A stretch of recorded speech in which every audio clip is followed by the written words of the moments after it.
and more than 500 colleges affiliated to it. I feel proud to share that the alumni of the university are spread all over India and abroad and are occupying key positions in different walks of life. The Indian Science Congress, which has always remained one of the most important and fruitful conglomeration of researchers, scientists, and academicians across the world, is having the most relevant theme of science and technology for sustainable development with women empowerment.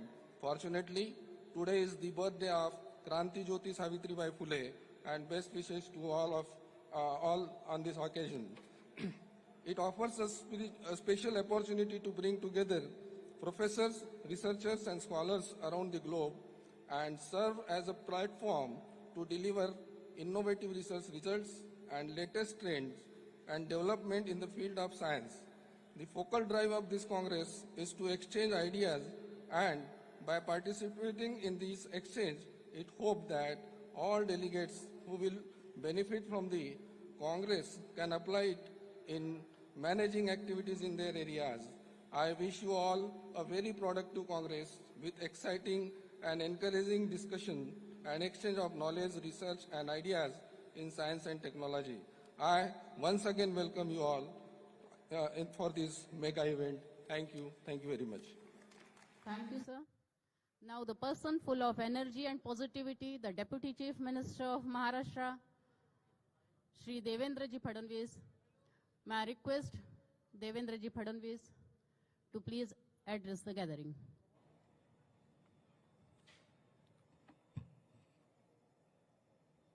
परम आदरणीय प्रधानमंत्री जी, मंच पर उपस्थित हमारे राज्यपाल श्री भगत सिंह कोश्यारी जी, महाराष्ट्र के जनप्रिय मुख्यमंत्री श्री एकनाथ शिंदे जी, हम सभी के लाडले नेता श्री नितिन गडकरी जी, इस कार्यक्रम में विशेष रूप से पधारे हुए आदरणीय डॉक्टर जितेंद्र सिंह जी, मंच पर उपस्थित आईसीए की general president Mrs Vijayalakshmi Saxena ji, हमारे नागपुर विश्वविद्यालय के वाइस चांसलर सुभाष चौधरी जी, यहाँ पर उपस्थित सभी डेलीगेट्स, बहनों और भाइयों, मैं आप सभी का महाराष्ट्र सरकार की ओर से और विशेष रूप से नागपुर की ओर से बहुत बहुत स्वागत करता हूं, अभिनंदन करता हूं और 108वीं इंडियन साइंस कांग्रेस का आयोजन करने का अवसर नागपुर को और विशेष रूप से नागपुर विश्वविद्यालय को दिया, इसलिए इंडियन साइंस कांग्रेस का भी मैं बहुत बहुत आभार व्यक्त करता हूं। हम सभी को पता है कि इस 108वीं इंडियन साइंस कांग्रेस की जो थीम है, science and technology for sustainable development and women empowerment, मैं ऐसा मानता हूं कि आज के युग में ये बहुत ही महत्वपूर्ण विषय है जिस पर इस कांग्रेस में डेलिब्रेशन होगा। और मैं ऐसा मानता हूं कि विमेन एम्पावरमेंट के लिए आज का दिन ये भी एक बहुत महत्वपूर्ण दिवस है, क्योंकि विमेन एम्पावरमेंट की प्रतिमा के रूप में जिनको देखा जाता है, ऐसे क्रांति ज्योति सावित्रीबाई फुले, इनकी आज जन्म जयंती है, मैं उनको भी आज के इस मौके पर नमन करता हूं। हम सभी जानते हैं कि साइंस एंड टेक्नोलॉजी में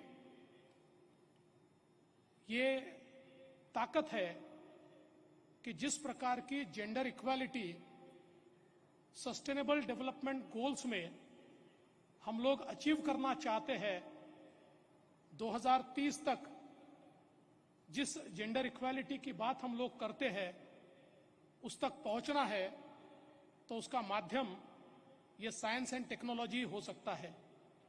और आज जब भारत सहित दुनिया के सारे देश जलवायु परिवर्तन के कारण सस्टेनेबिलिटी की खोज कर रहे हैं, जिस समय मनुष्य के अस्तित्व पर एक संकट है, हमारी कृषि के सामने, हमारे पर्यावरण के सामने एक संकट है, ऐसे समय सस्टेनेबिलिटी ये एक बहुत महत्वपूर्ण विषय है। और विशेष रूप से जब हम सस्टेनेबिलिटी की बात करते हैं तो उसका यही मतलब होता है कि संसाधनों का हम उतना ही उपयोग करें जितना हमें आवश्यक है, हमारी आने वाली पीढ़ियों के लिए उनको उपयोग करने के लिए हम संसाधनों को छोड़े, न कि उनके सारे संसाधन हम ही अभी इस्तेमाल कर ले और उनके लिए एक बहुत ही खराब दुनिया हम लोग छोड़े। इसलिए भविष्य का विचार करते हुए हम लोग जब संसाधनों के इक्विटेबल डिस्ट्रीब्यूशन की बात करते हैं तो ऐसे समय साइंस एंड टेक्नोलॉजी में ही वो ताकत है कि जिसके कारण हम लोग इसको अचीव कर सकते हैं।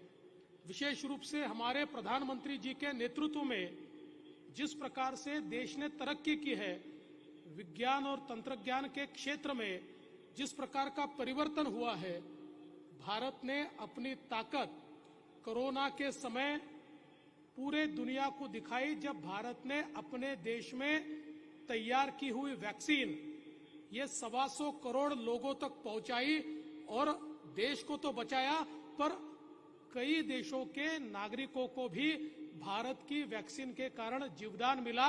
तो मैं ऐसा मानता हूं कि भारत का एक बहुत बड़ा कंट्रीब्यूशन हमारे प्रधानमंत्री जी के नेतृत्व में हमने देखा है। और विशेष रूप से जब हम टेक्नोलॉजी की बात करते हैं तो टेक्नोलॉजी एक लेवलर है। टेक्नोलॉजी एक ऐसा टूल है जो किसी भी प्रकार का डिस्क्रिमिनेशन नहीं करता।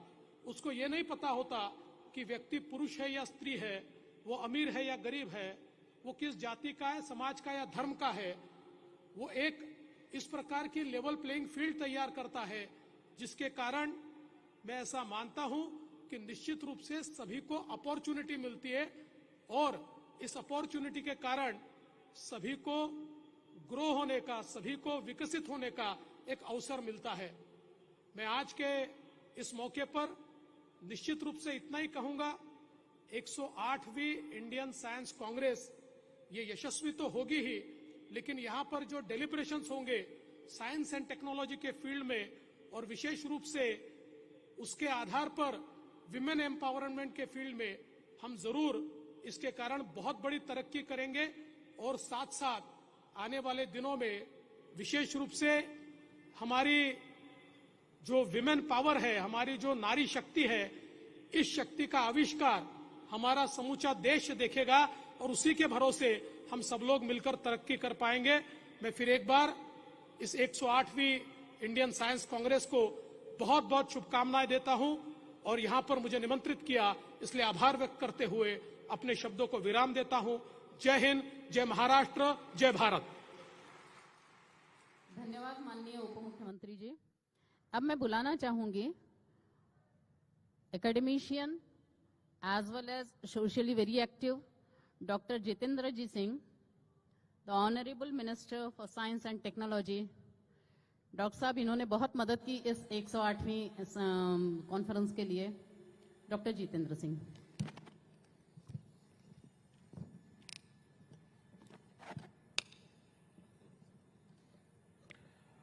परम आदरणीय प्रधानमंत्री श्री नरेंद्र मोदी जी, जो कुछ ही समय में हमारे साथ जुड़ने वाले हैं, honourable governor of Maharashtra Shri Bhagat Singh Koshyari ji, मुख्यमंत्री एकनाथ शिंदे जी,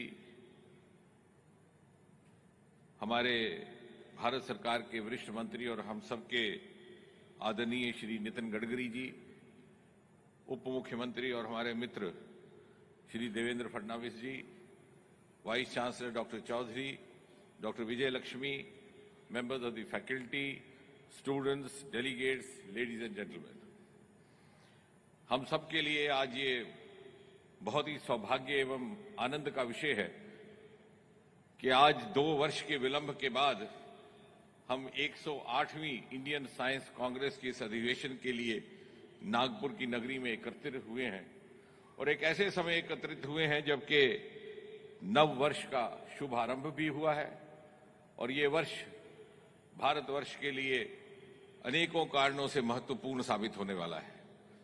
यही वो साल है जबकि भारत G20 की मेजबानी कर रहा है। यही वो साल है जबकि भारत के सुझाव पर विश्व भर में इंटरनेशनल ईयर ऑफ मिलेट्स मनाया जा रहा है और यही वो साल है जबकि जिस परिसर में यह आयोजन हो रहा है इस परिसर में स्थित विश्वविद्यालय भी अपनी 100वीं सालगिरह मना रहा है।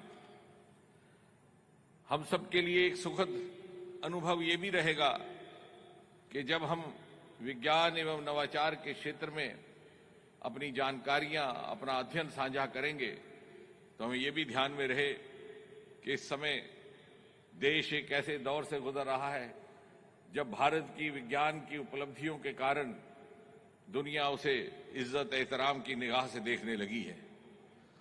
और न केवल इतना ही बल्कि भारत के वैज्ञानिक अनुभव से सीख लेकर के दुनिया के विकसित देश भी अपने शोध को आगे बढ़ा रहे हैं और ये सब इसलिए संभव हुआ लेडीज एंड जेंटलमैन के गत 8-9 वर्षों में प्रधानमंत्री श्री नरेंद्र मोदी जी ने न केवल विज्ञान को प्राथमिकता और प्रोत्साहन दी बल्कि विज्ञान और वैज्ञानिकों को सम्मान दिया, इज्जत दी, एस्टीम दी जिसके वो हकदार थे लेकिन शायद जो उन्हें पहले प्राप्त ना थी। ये प्रधानमंत्री मोदी ही थे जिन्होंने लाल किले से आह्वान किया stand up India, startup India और देखते ही देखते मात्र 350 से बढ़कर के हिंदुस्तान में स्टार्टअप्स की संख्या 80,000 हो गई और दुनिया में स्टार्टअप्स में हम तीसरे दर्जे पर आन खड़े हुए।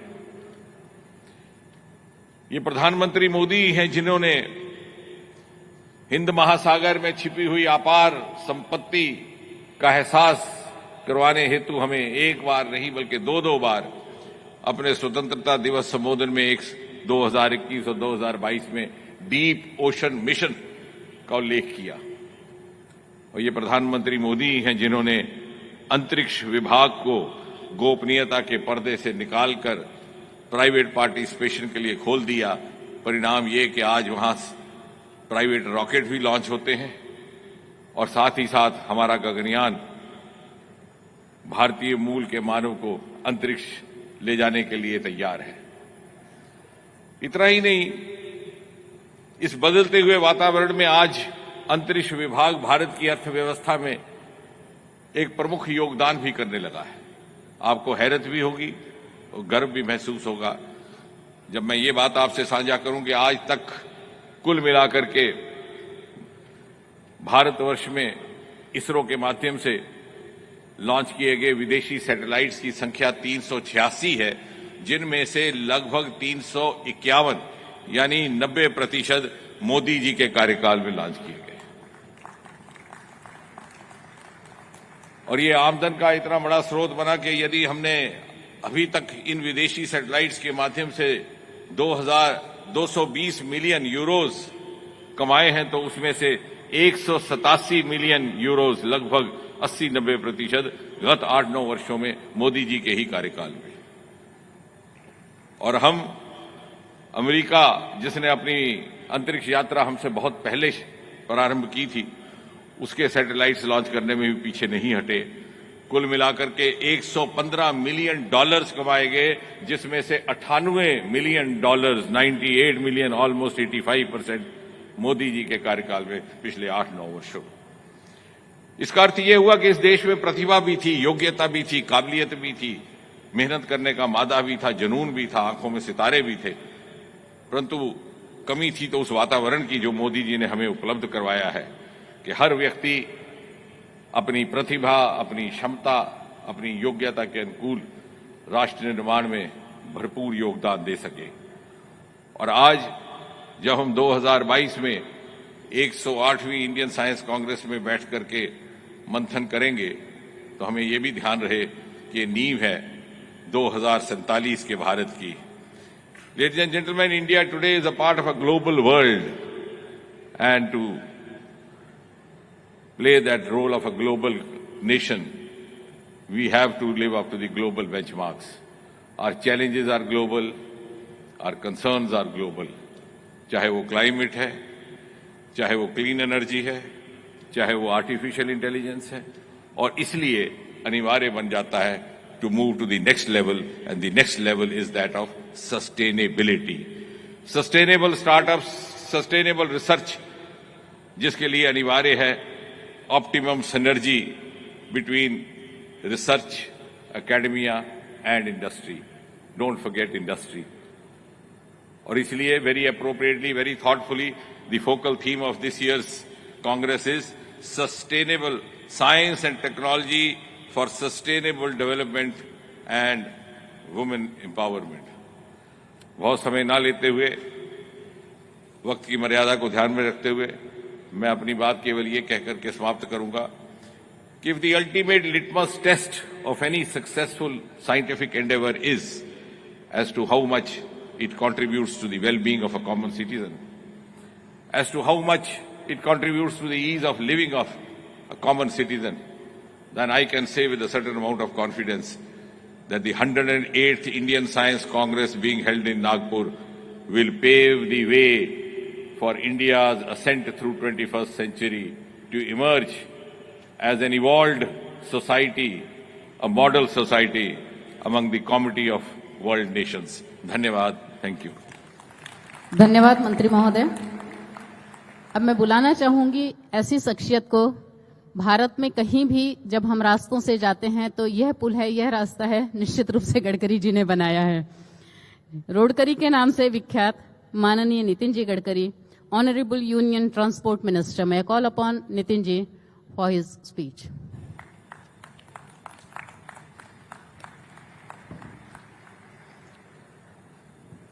आदरणीय प्रधानमंत्री Narendra Modi ji, His Excellency Governor of Maharashtra, respectable Sri Bhagat Singh Koshiyari ji, my colleague from Union Cabinet, respectable Dr. Jitendra Singh ji, Chief Minister of Maharashtra Sri Eknath Shinde ji, आदरणीय देवेंद्र जी, आदरणीय doctor Mrs Vijaya Lakshmi Saxena ji, doctor Subhash Chaudhary vice chancellor और उपस्थित सभी महानुभाव भाई और बहनों, सबसे पहले मैं आप सबका नागपुर का सांसद होने के नाते इस ऑरेंज सिटी में, जिसको टाइगर कैपिटल कहा जाता है, उसमें आप सबका हृदयपूर्वक स्वागत करता हूं, आपका अभिनंदन करता हूं, आपको धन्यवाद देता हूं। हमारे नागपुर यूनिवर्सिटी 100 साल पूरी कर रही है, उसी समय ये इंडियन साइंस कांग्रेस हमारे अनुरोध पर नागपुर में आयोजित हुई है। इसके लिए मैं आदरणीय प्रधानमंत्री नरेंद्र मोदी जी को, माननीय मंत्री जितेंद्र सिंह जी को हृदय से धन्यवाद देता हूं, उनका भी बहुत बहुत अभिनंदन करता हूं। ये बहुत महत्वपूर्ण साइंस कांग्रेस है क्योंकि हमारे प्रधानमंत्री जी ने 2 उद्दिष्ट सामने रखे हैं। पहला उद्दिष्ट जो है वो आत्मनिर्भर भारत का है, और दूसरा उद्दिष्ट जो है $5 ट्रिलियन की इकोनॉमी बनाने का।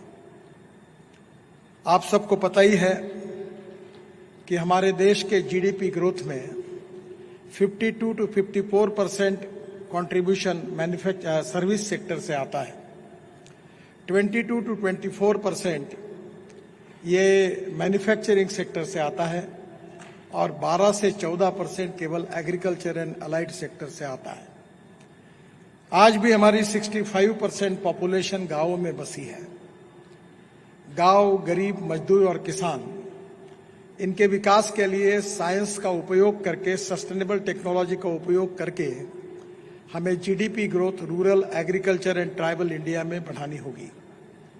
जल, जमीन, जंगल और जानवर पर आधारित इस नई साइंस एंड टेक्नोलॉजी का उपयोग करके हमें नए प्रकार से इसकी रचना करनी होगी।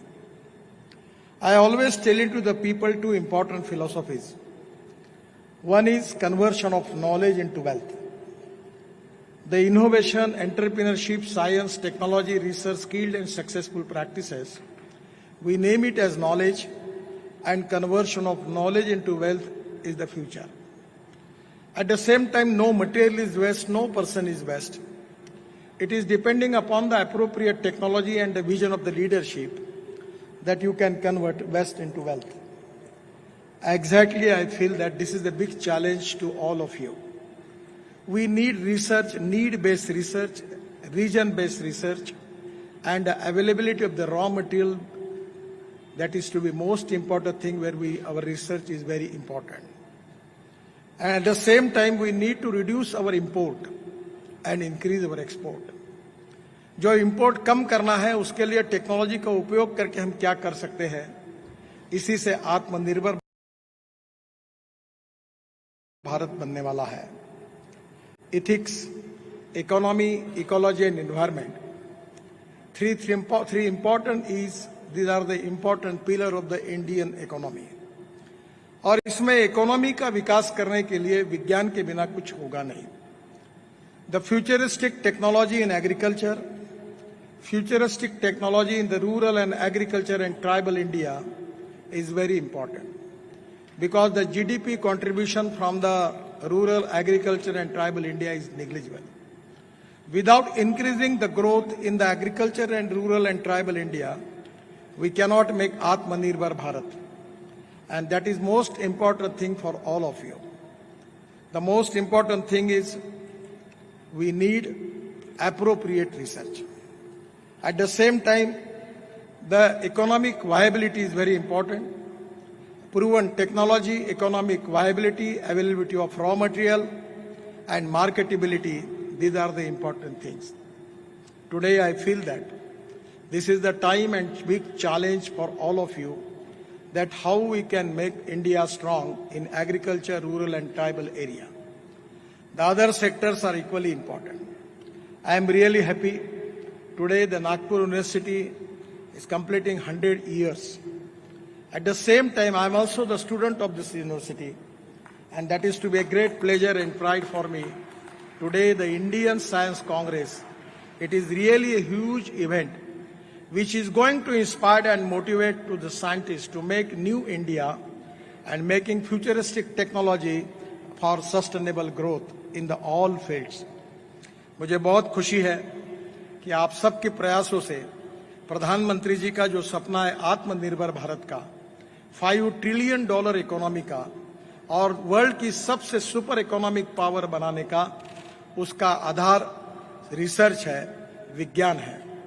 और आप सबके एप्रोप्रिएट रिसर्च के आधार पर हम दुनिया की महाशक्ति बनाने में आप सबका योगदान निश्चित रूप से महत्वपूर्ण होगा.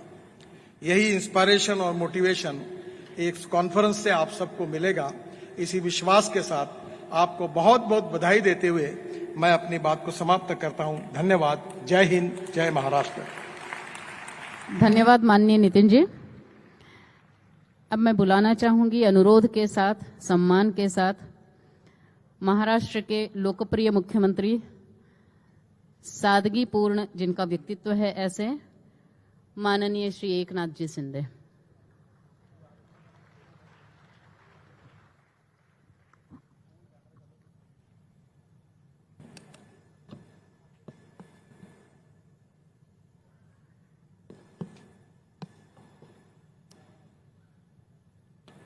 एक 108वें इंडियन साइंस कांग्रेस में उपस्थित, कुछ ही देर में वर्चुअली उपस्थित रहने वाले आदरणीय यशस्वी हमारे प्रधानमंत्री आदरणीय नरेंद्र मोदी जी, आदरणीय राज्यपाल महोदय भगत सिंह कोश्यारी जी, केंद्रीय मंत्री और जो देश भर में इंफ्रा प्रोजेक्ट के निर्माता कहने वाले नितिन गडकरी जी, केंद्रीय राज्य मंत्री डॉक्टर जितेंद्र सिंह जी, महाराष्ट्र के लोकप्रिय उप मुख्यमंत्री Devendra Fadnavis ji, vice chancellor doctor Subhash Chaudhary, doctor Vijaya Lakshmi Saxena ji, सभी मान्यवर, उपस्थित भाई और बहनों, सबसे पहले मैं 108वें इंडियन साइंस कांग्रेस को मैं शुभकामनाएं देता हूं, बहुत बहुत बधाई देता हूं। राष्ट्र संत तुकडोजी महाराज नागपुर यूनिवर्सिटी में इस महत्वपूर्ण कार्यक्रम का आयोजन किया है। महाराष्ट्र सरकार भी इसमें शामिल है। यह हमारे लिए सभी के लिए गौरव की बात है। इसका बहुत बड़ा औचित्य भी है। तुकडोजी महाराज एक आध्यात्मिक पुरुष थे। इसके साथ ही उन्होंने जीवन भर सतत भ्रमण करते हुए अंधश्रद्धा निर्मूलन, सामाजिक एकता, जातिगत भेदभाव के उन्मूलन के लिए बड़ा कार्य किया है। उन्होंने पूरे जीवन भर विवेकपूर्ण विचारों से जागरूकता फैलाई है। मुझे खुशी है कि इस बार इंडियन साइंस कांग्रेस की theme science and technology for sustainable development with women empowerment है। आज सावित्रीबाई फुले जयंती भी है, उनको मैं विनम्र अभिवादन करता हूं। आज जीवन के हर महत्वपूर्ण क्षेत्र में महिलाओं की सशक्त भागीदारी भी है। अंतरिक्ष विज्ञान से लेकर रसायन, भौतिकी, बायोटेक्नोलॉजी, जीव विज्ञान, गणित, इंजीनियरिंग और कृषि विज्ञान जैसे चुनौतीपूर्ण क्षेत्रों में भारतीय महिला वैज्ञानिक अपनी छाप छोड़ रहे, उनका बहुत योगदान रहा है। इस अवसर पर आज मैं उन वैज्ञानिक महिलाओं का स्मरण करता हूं, जिनका कार्य भावी पीढ़ी के लिए एक मिसाल है, रहा है और आदर्श रहा है। साइंस और टेक्नोलॉजी राष्ट्र के विकास में अभी ड्राइविंग सीट ले लिए है उन्होंने, और विशेष रूप से पिछले 6-7 सालों में इसमें तेजी भी आई है। साइंटिस्ट और रिसर्चर्स को अवसर देने में महाराष्ट्र राज्य हमेशा सबसे आगे रहा है। रिसर्च और डेवलपमेंट के लिए अत्याधुनिक सुविधाएं देने के लिए सरकार कमिटेड है, कटिबद्ध भी है। इंडियन साइंस कांग्रेस का यह आयोजन छात्रों, शिक्षकों, रिसर्चर्स को निश्चित ही रूप से एक सुनहरा अवसर है, ऐसा मैं समझता हूं। प्राइड ऑफ इंडिया प्रदर्शनी इस कार्यक्रम का एक प्रमुख अंग है और इससे भी साइंस एंड टेक्नोलॉजी में विश्व भर में क्या डेवलपमेंट चल रही है इसका अंदाजा भी आता है। मुझे जानकर भी खुशी हुई है कि बाल विज्ञान कांग्रेस का भी आयोजन किया जा रहा है। यह छात्रों को उनकी रुचि और आकांक्षा को बढ़ावा देने के लिए प्रोत्साहित करेगा। प्रयास कर रहा है, वो हमारा देश भी पीछे नहीं रह सकता है। महाराष्ट्र एक प्रगतिशील राज्य है। यहाँ की मैन पावर देश में और दुनिया की अच्छी स्किल्ड मैन पावर जानी जाती है। यहाँ के पीढ़ी में विज्ञान के संस्कार भी है। सिर्फ डॉक्टर और इंजीनियरिंग से बढ़कर भी सोचना चाहिए। अच्छे साइंटिस्ट और संशोधक बनना भी चाहिए और इस साइंस कांग्रेस के जरिए यह प्रोत्साहन उन्हें मिलेगा, ऐसा हमें सभी लोगों को विश्वास है। यह साइंस कांग्रेस में किसानों और आदिवासियों का विषय को भी समाविष्ट किया गया है। किसानों के लिए कृषि तंत्र ज्ञान एक महत्वपूर्ण बात है। जैसे पारंपरिक खेती के साथ एडवांस टेक्नोलॉजी के साथ हमारे किसानों के जीवन में भी बदलाव लाने की कोशिश हम कर रहे हैं, जिस पे गौर करना चाहिए। कृषि अर्थव्यवस्था को उभरने के लिए मैंने अभी जैसा कहा, यह बहुत जरूरी है। ट्राइबल कम्युनिटी को मुख्य धारा में लाने के लिए भी यह कोशिश महत्वपूर्ण साबित होगी। हमारे देश के आदरणीय प्रधानमंत्री नरेंद्र मोदी जैसा दूरदर्शी नेतृत्व हमें मिला है। विज्ञान का किस प्रकार देश हित में इस्तेमाल किया जा सकता है, इसका पूरा ख्याल रखते हुए उन्होंने कदम बढ़ाया है। रक्षा के क्षेत्र में बढ़ रही देश की आत्मनिर्भरता इसका जीता जागता एक उदाहरण है। पिछले 7-8 वर्षों में भारत ने औषध निर्मित, अंतरिक्ष अनुसंधान, परिवहन, दूरसंचार, कृषि, मौसम पूर्वानुमान जैसे सभी क्षेत्रों में बड़ी प्रगति की है। इसका सारा श्रेय हमारे देश के आदरणीय प्रधानमंत्री नरेंद्र मोदी जी के वैज्ञानिक दृष्टिकोण को जाता है। आदरणीय प्रधानमंत्री जी ने हमारे देश का नाम पूरी दुनिया में रोशन किया है, देश को प्रगति की नई राह दिखाई है और पिछले 7-8 सालों में देश की अर्थव्यवस्था को भी मजबूत किया है और इसीलिए हमें G20 की अध्यक्षता करने का मौका मिला है और यह हमारे पूरे देशवासियों के लिए एक गौरव की बात है। साइंस और टेक्नोलॉजी में भारत एक आत्मनिर्भर बने, यह माननीय प्रधानमंत्री नरेंद्र मोदी जी के सपने को यह कार्यक्रम निश्चित रूप से शक्ति देगा, ऐसा हमें सभी लोगों को विश्वास है। इस यूनिवर्सिटी में पिछली बार 50 साल पहले इंडियन साइंस कांग्रेस का आयोजन हुआ था। अभी ये 100वें साल में फिर एक बार मेरे ख्याल से आदरणीय गडकरी जी के अनुरोध से मोदी जी और हमारे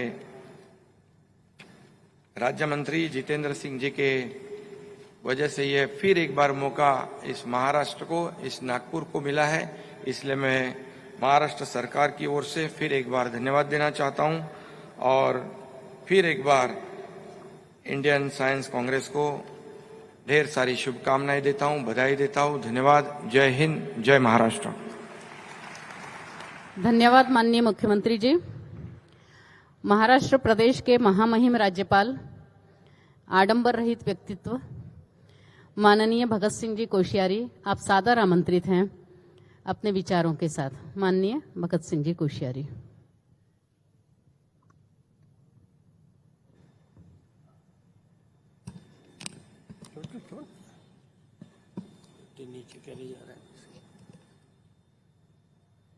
आज 108वें इंडियन साइंस कांग्रेस के इस अधिवेशन में हमारे प्रदेश के मुख्यमंत्री श्री एकनाथ जी, आदरणीय केंद्रीय मंत्री नितिन गडकरी जी, आदरणीय केंद्रीय मंत्री डॉक्टर जितेंद्र सिंह जी, हमारे उप मुख्यमंत्री श्री देवेंद्र जी, हमारे वाइस चांसलर डॉक्टर चौधरी जी, आज जिनके विशेष प्रयास से यहाँ एक कार्यक्रम हुआ, हमारे इस कांग्रेस के राष्ट्रीय अध्यक्ष श्रीमती विजय लक्ष्मी जी, यहाँ उपस्थित सभी साइंस विज्ञान के क्षेत्र में, तकनीकी के क्षेत्र में जो अनवरत कार्य कर रहे हैं, ऐसे सभी हमारे वैज्ञानिकगण और मित्रों, मैं आप सबका यूनिवर्सिटीज, महाराष्ट्र राज्य यूनिवर्सिटीज के चांसलर के नाते आप सबका यहाँ पर स्वागत करता हूँ, अभिनंदन करता हूँ। विशेष करके मैं आदरणीय प्रधानमंत्री जी के प्रति अपना आभार प्रकट करता हूँ कि उन्होंने इस कार्यक्रम में वर्चुअली सम्मिलित होना और हमको मार्गदर्शन करने का अवसर दिया है। मैं प्रारंभ में ही उनका भी धन्यवाद देता हूँ। आप जानते हैं कि लाल बहादुर शास्त्री जी ने जय जवान जय किसान का नारा दिया और 65 में पहली बार हमारे जवानों ने सिद्ध किया, हम हारने वाले नहीं, हम जीतने वाले हैं। माननीय अटल बिहारी जी प्रधानमंत्री बने तो उन्होंने जय जवान जय किसान के साथ साथ जय विज्ञान का नारा दिया और तब से ये विज्ञान के बारे में चिंतन मनन पहले भी हुआ, लेकिन एक जोर के साथ आगे बढ़ने लगा और पिछले 8 सालों में आदरणीय प्रधानमंत्री मोदी जी के नेतृत्व में हमारे जैसा अभी जितेंद्र जी बता रहे थे, हर क्षेत्र में हम आगे बढ़े हैं। हमने भी कोशिश की है, जब से मैं यहाँ आया हूँ, मुंबई में मैरीन साइंस पर और नागपुर में हमारे आयुध बनाने के लिए जो हवाई जहाज बनते हैं उसके लिए भी हमने यहाँ कार्यक्रम शुरू किए हैं।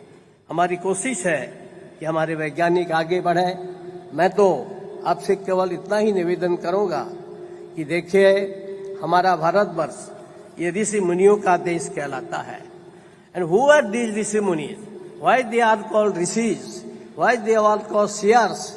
वो सीयर्स क्यों कहलाते हैं? दृष्टा ऋषि क्यों कहलाते हैं?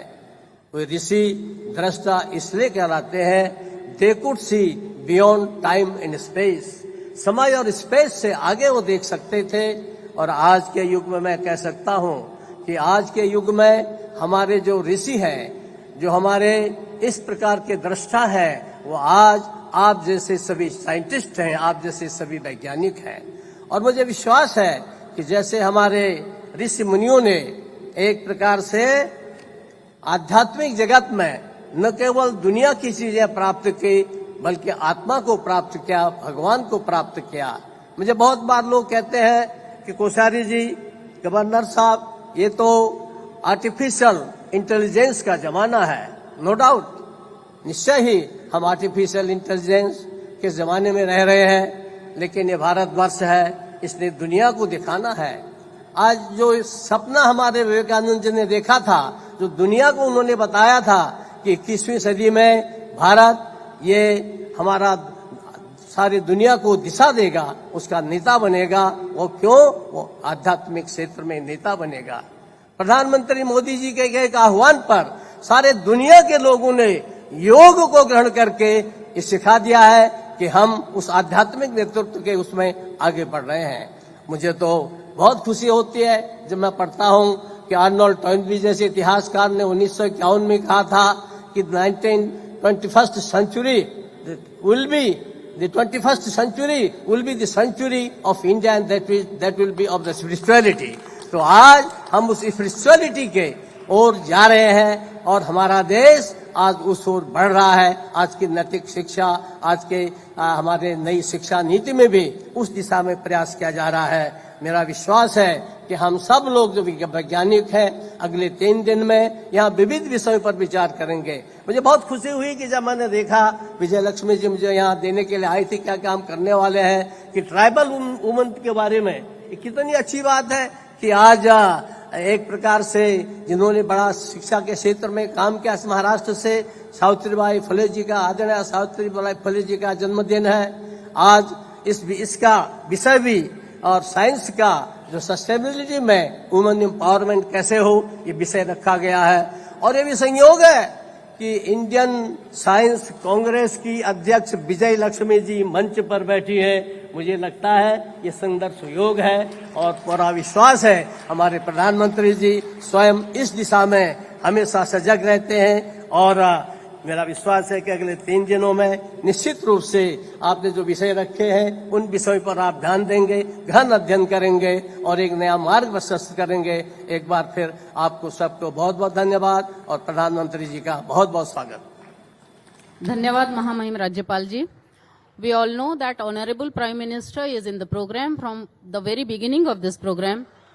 Now, I welcome you, sir. And I request Dr. Vijay Lakshmi Saxena ji for her welcome speech for Dr. Honorable Prime Minister, and she will invite Honorable Prime Minister for his talk. Dr. Vijay Lakshmi ji Saxena. इस सभागार में उपस्थित समस्त विद्युत जनों को मेरा सादर प्रणाम, नमस्कार, नमन, एकदम आभार। A very good morning to you all and a very happy new year. या शुभ सकाळी सर्वांचे मनपूर्वक स्वागत। From our entire Indian Science Congress Association, I welcome Honorable Prime Minister Shri Narendra Modi ji and all other dignitaries from the core of my heart. I would like to say that I am short of words to bestow my best regards and gratitude to our Honorable Prime Minister, Shri Modi ji, for giving his precious time to Indian Science Congress. And at the time of the colossal loss of his beloved mother, on behalf of Indian Science Congress, I would only like to say Om Shanti, Sadgati, Vaikunt, Shivlok, Pratirastu. We know that you are the modern India's chief architect who champions Jai Anusandhan and recently became the president of G20. Thank you so much, sir, for your endless patronage for ISKA. 21st century is indeed the century for India. But what should be its trajectory? Atmanirbhar Bharat, self-reliant India, is the only trajectory. It is said in our scriptures, Isha Pantha, that is self-sufficient India, and with the soul, Vasudhaiv Kutumbakam. Also said by Rashtrasant Tukoji Maharaj, Ya Bharatat Bandhubhav Nitya Vasude, He Sarv Panth Sampraday Ek Disude. However, development needs to be achieved at a sustainable way with Indian women at the forefront.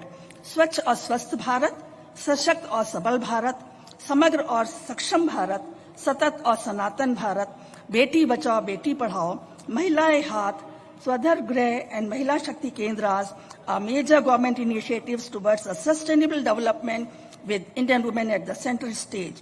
Dreamers and fan followers of ISKA will always remember Modi ji Man Ki Baat, a mantra of success for most of the Indians. During this auspicious Azadi Ka Amrit Mahotsav, on behalf of entire Indian Science Congress Executive Committee and Council members, we are humbly requesting Modi ji to fulfill our long-awaited written request to become the President of Indian Science Congress 2025.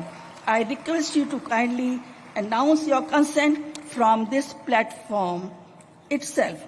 I believe that 108 Indian Science Congress will give new avenues to provide women with better access to education and find sustainable solution for resolving our problems. चला पुढील 5 दिवस संत बरोबर विज्ञानाचा आनंद घेऊया. Now I request Honorable Prime Minister Modi ji to address the gathering. Find sustainable solution for resolving our problems. चला पुढील 5 दिवस संत बरोबर विज्ञानाचा आनंद घेऊया. Now I request Honorable Prime Minister Modi ji to address the gathering. नमस्कार. आप सभी को इंडियन साइंस कांग्रेस के आयोजन के लिए बहुत बहुत बधाई.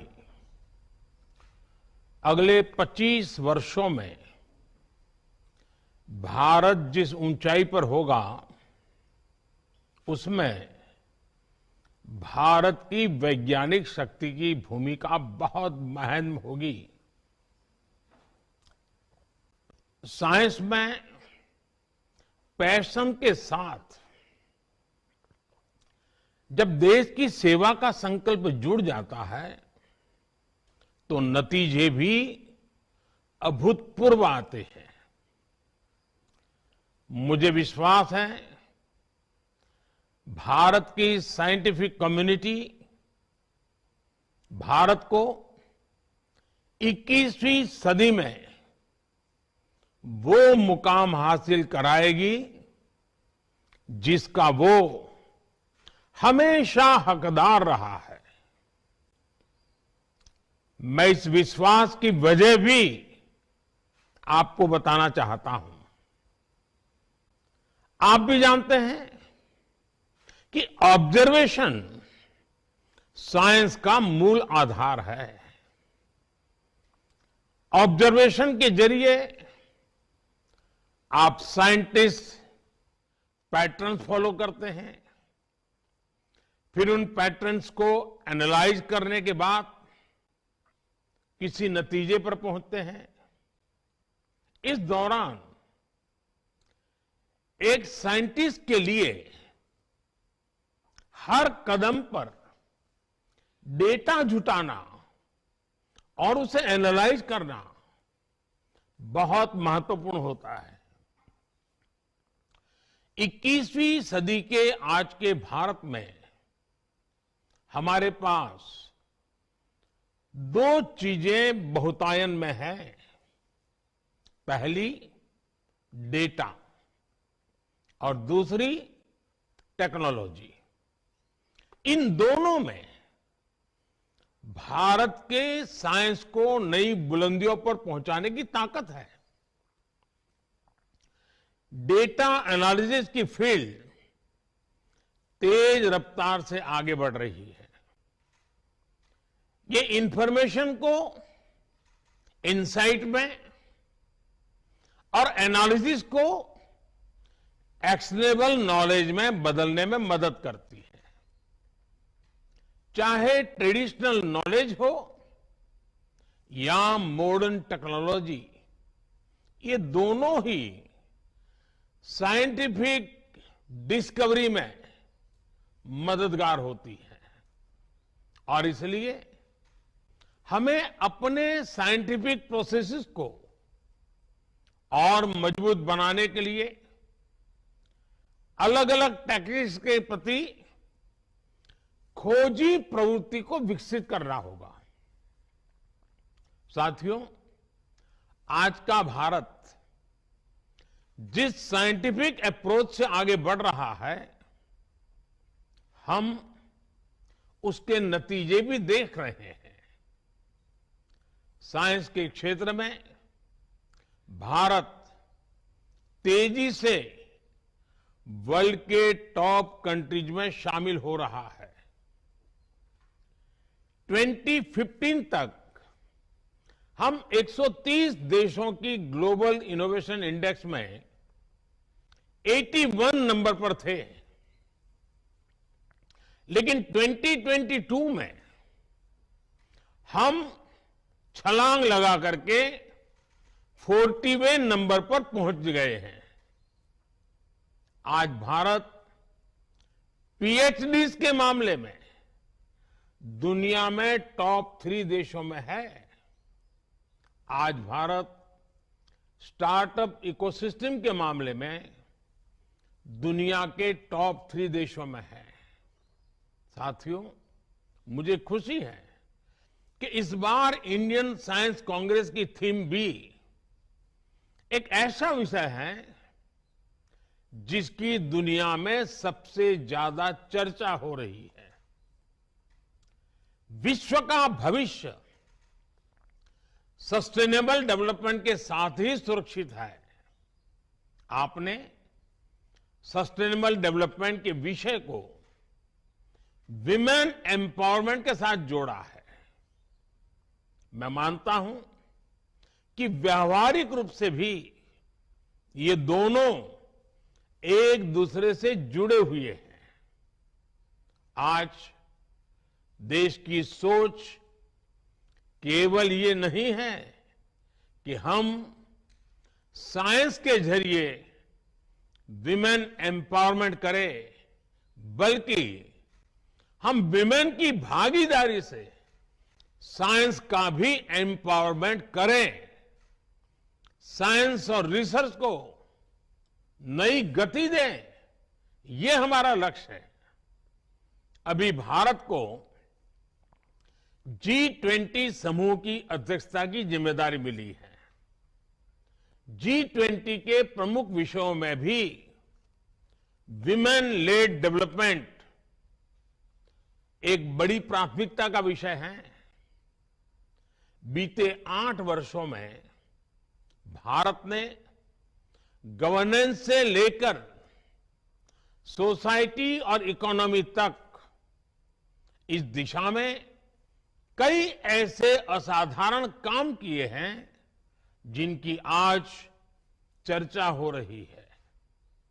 आज भारत में मुद्रा योजना के जरिए छोटे उद्योगों और व्यवसायों में भागीदारी हो या स्टार्टअप वर्ल्ड में लीडरशिप, महिलाएं हर जगह पर अपना दम दिखा रही हैं। बीते 8 वर्षों में एक्स्ट्रा मुरल रिसर्च एंड डेवलपमेंट में महिलाओं की भागीदारी दोगुनी हुई है। महिलाओं की ये बढ़ती भागीदारी इस बात का प्रमाण है कि समाज भी आगे बढ़ रहा है और देश में साइंस भी आगे बढ़ रही है। साथियों, किसी भी वैज्ञानिक के लिए असल चुनौती यही होती है कि वो अपने नॉलेज को ऐसे एप्लीकेशंस में बदल दें जिससे दुनिया की मदद हो सके। जब साइंटिस्ट अपने प्रयोगों से गुजरता है तो उसके मन में यही सवाल रहते हैं कि क्या इससे लोगों का जीवन बेहतर होगा या उनकी खोज से विश्व की जरूरतें पूरी होगी। साइंस के प्रयास बड़ी उपलब्धियों में तभी बदल सकते हैं जब वो लैब से निकलकर लैंड तक पहुंचे, जब उसका प्रभाव ग्लोबल से लेकर ग्रासरूट तक हो, जब उसका विस्तार जर्नल से लेकर जमीन तक हो, जब उससे बदलाव रिसर्च से होते हुए रियल लाइफ में दिखने लगे। साथियों, जब साइंस की बड़ी उपलब्धियां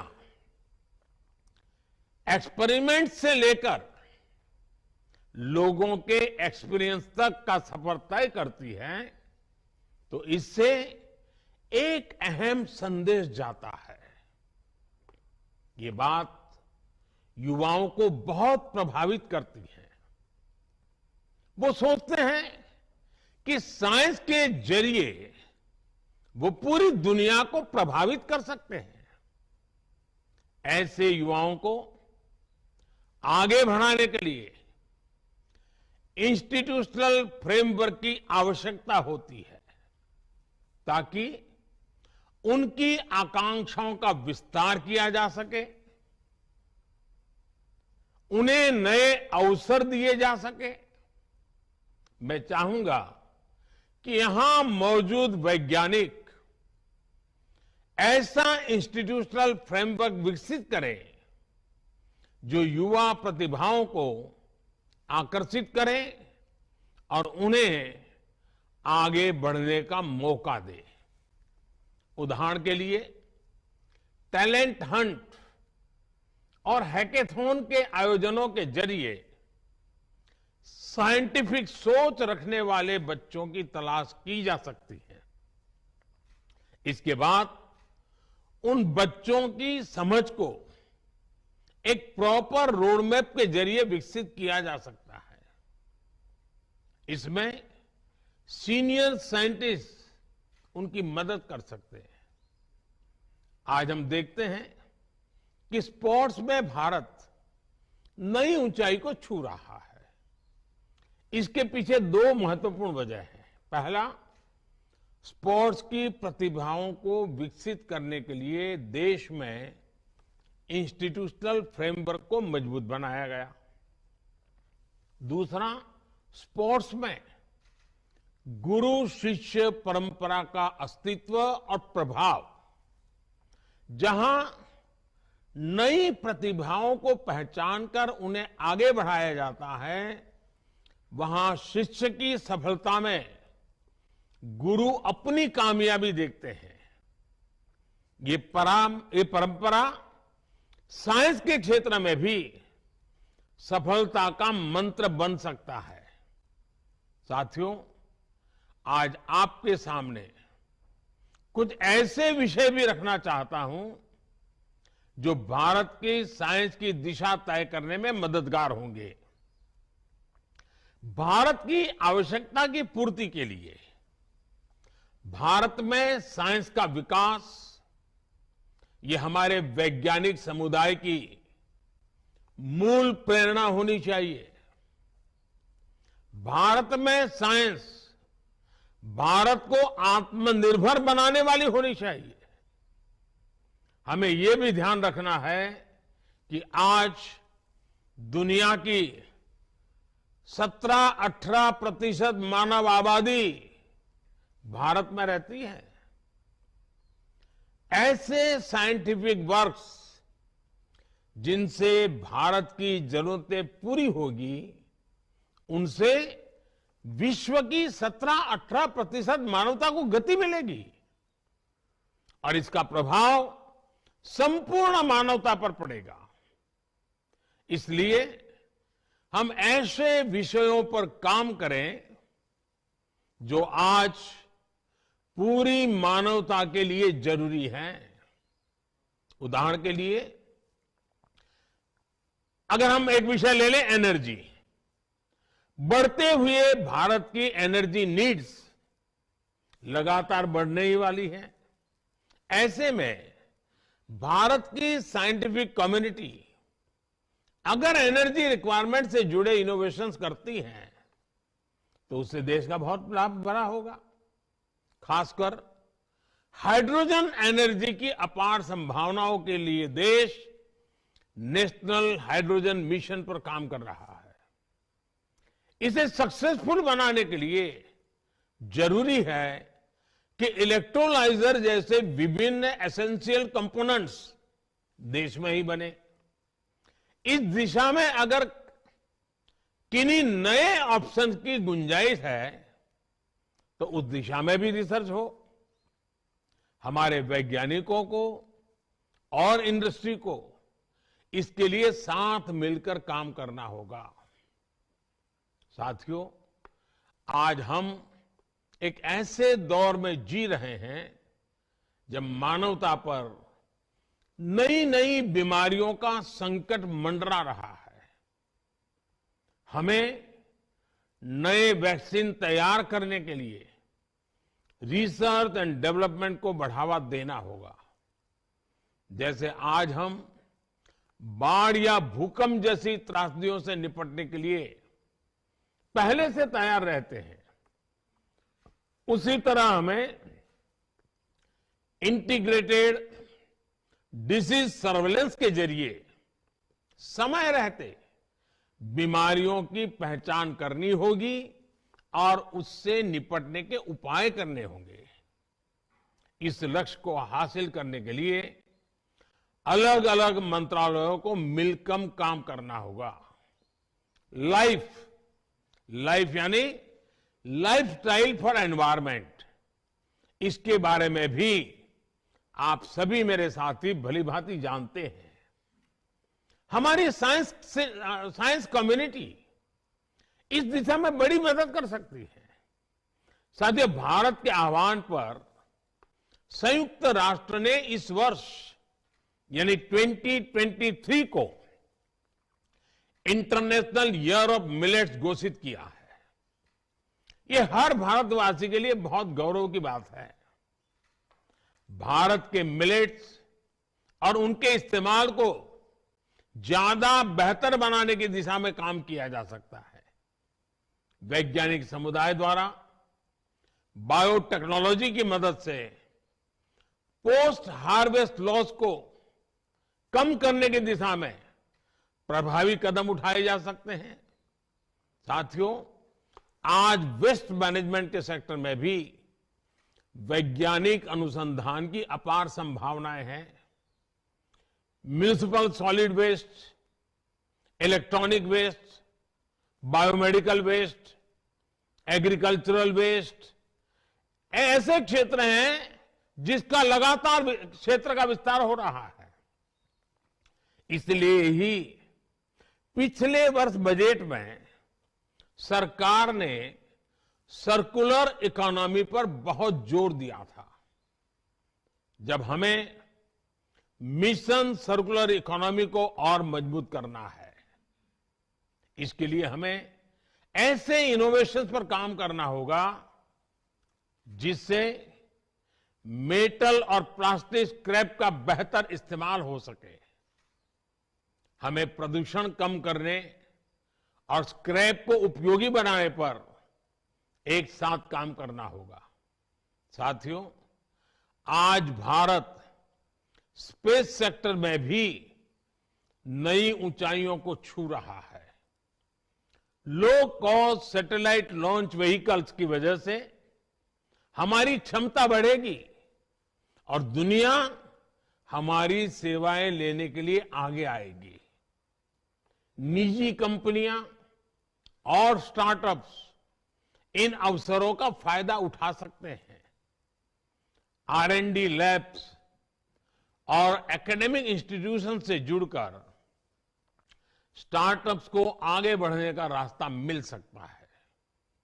ऐसे ही एक और विषय है क्वांटम कंप्यूटिंग का।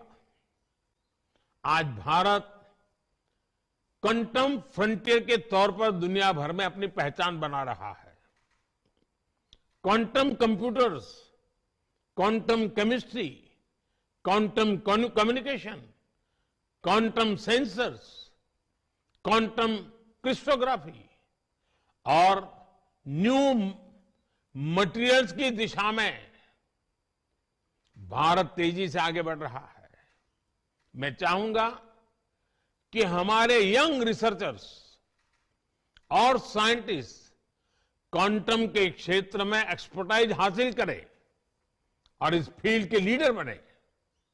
साथियों, आप भी जानते हैं कि साइंस में लीड वही लेता है जो इनिशिएटिव लेता है। इसलिए दुनिया में क्या चल रहा है हमें ये तो देखना ही है, लेकिन साथ ही जो काम कहीं नहीं हो रहे, जो फ्यूचरिस्टिक आइडियाज हैं, उन पर भी फोकस करना है। आज दुनिया में AI, AR और VR की बात हो रही है। हमें उन विषयों को अपनी प्रायोरिटीज में शामिल रखना होगा। सेमीकंडक्टर चिप्स की दिशा में देश कई बड़े कदम उठा रहा है। समय के साथ सेमीकंडक्टर चिप्स में भी नए इनोवेशंस की जरूरत होगी। क्यों न हम देश के सेमीकंडक्टर पुश को अभी से फ्यूचर रेडी बनाने की दिशा में सोचे। देश इन एरियाज में इनिशिएटिव लेगा, तभी हम इंडस्ट्री 4.0 का नेतृत्व देने में सक्षम होंगे। साथियों, मुझे विश्वास है इंडियन साइंस कांग्रेस के इस अधिवेशन में विभिन्न रचनात्मक बिंदुओं पर भविष्य का स्पष्ट रोड मैप तैयार होगा। अमृतकाल में हमें भारत को मॉडर्न साइंस की सबसे एडवांस लेबोरेटरी बनाना है। इसी कामना के साथ आप सभी का बहुत बहुत धन्यवाद और इस समिट के लिए मेरी अनेक अनेक शुभकामनाएं। नमस्कार।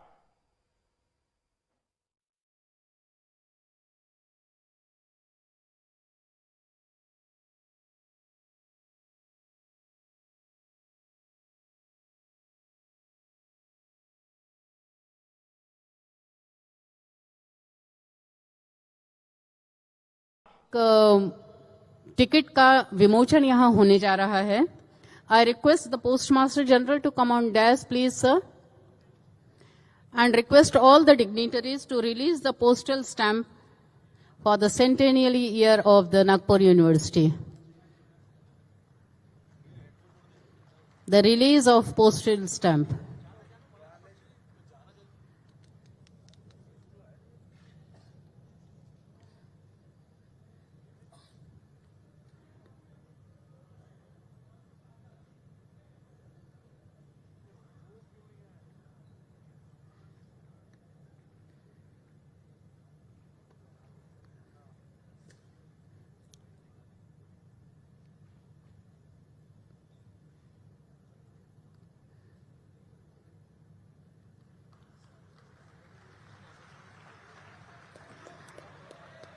नागपुर विश्वविद्यालय को उसके 100वें वर्ष की बहुत बहुत बधाइयां।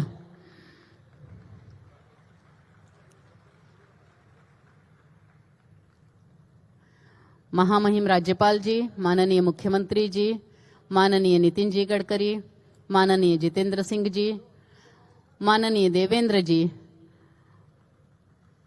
वाइस चांसलर जी, पोस्ट मास्टर जनरल जी, माननीय विजयलक्ष्मी जी, सब लोग मिलकर इस टिकट का विमोचन कर रहे हैं। हम सब आपके बहुत आभारी हैं।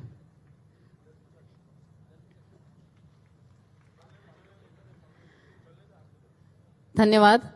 एक मिनट आपको और रुकना पड़ेगा सभी डिग्निटरीज को। Release of souvenir is there. I request all the dignitaries to release the souvenir of this 108th Indian Science Congress. Please, sir.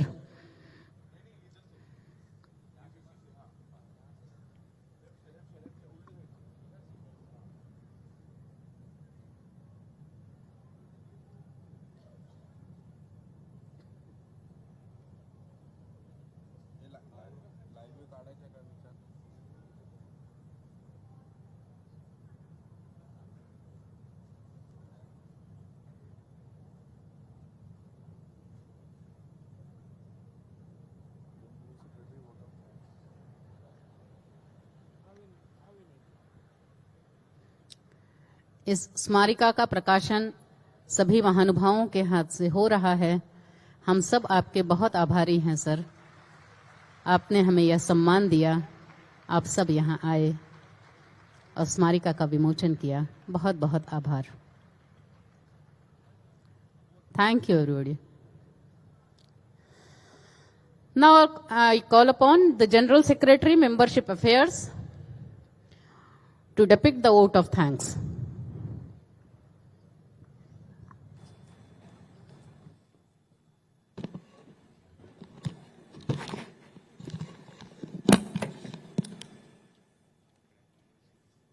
Honorable dignitaries on the dais and off the dais, esteemed resource persons who have come from various parts of the country and abroad.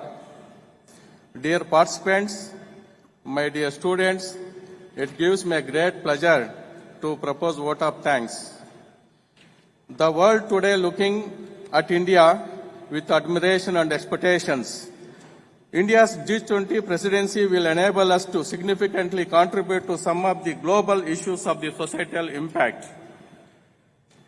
During the last few years, the Government of India, under the leadership of our beloved Honorable Prime Minister Sri Narendra Modi ji, has started several major specific programs such as Deep Ocean Mission, Blue Economy, National Hydrogen Mission, National Supercomputing Mission, Quantum Computing Mission, and many more.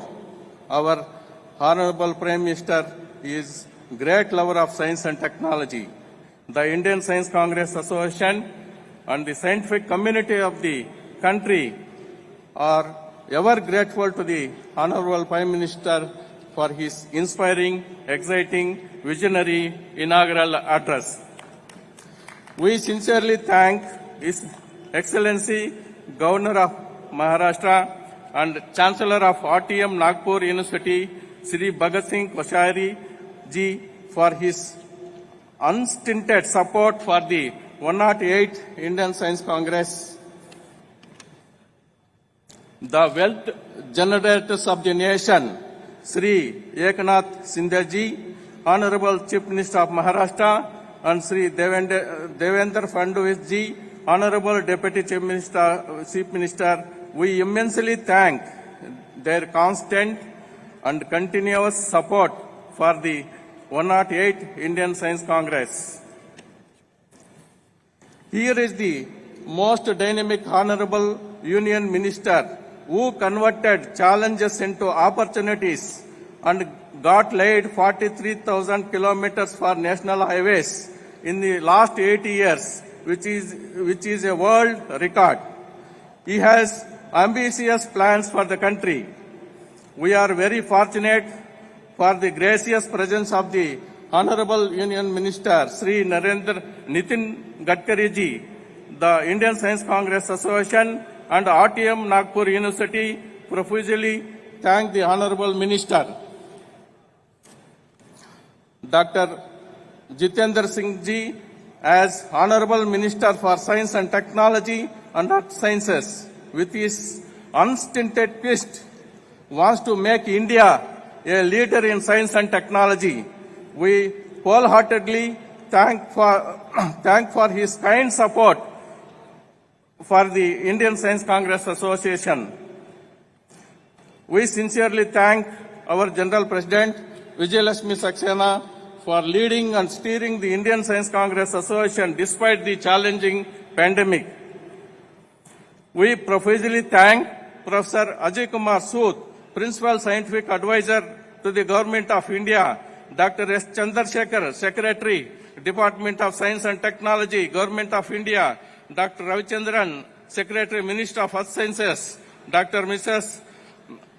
Kalai Selvi, Director General, CSIR.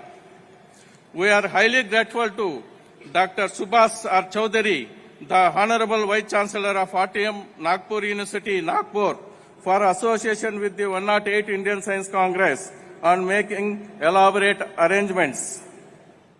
My sincere thanks all the council members and local secretaries of Professor Rajendra Singh and Professor Govardhan Kadekar for their efforts to success of this mega event.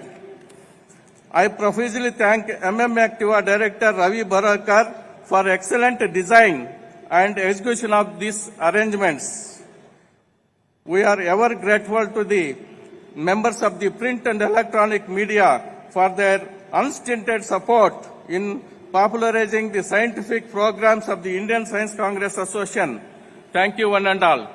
Thank you, sir.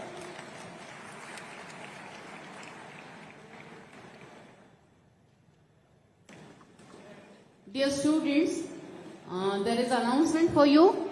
A very good expo of DRDO and Science and Society and everything. It is over there, and you all are requested to visit the stalls and the expo. Please take very good opportunity and very good chance to go through that, and the good memories from Nagpur and Vidarbha itself. There are plenary sessions. It is in your kit. Please follow it. Try to attend all the plenary sessions. Great scientists are there, and you are given chance to listen them. Please attend the plenary sessions. Thank you. Thank you, everybody.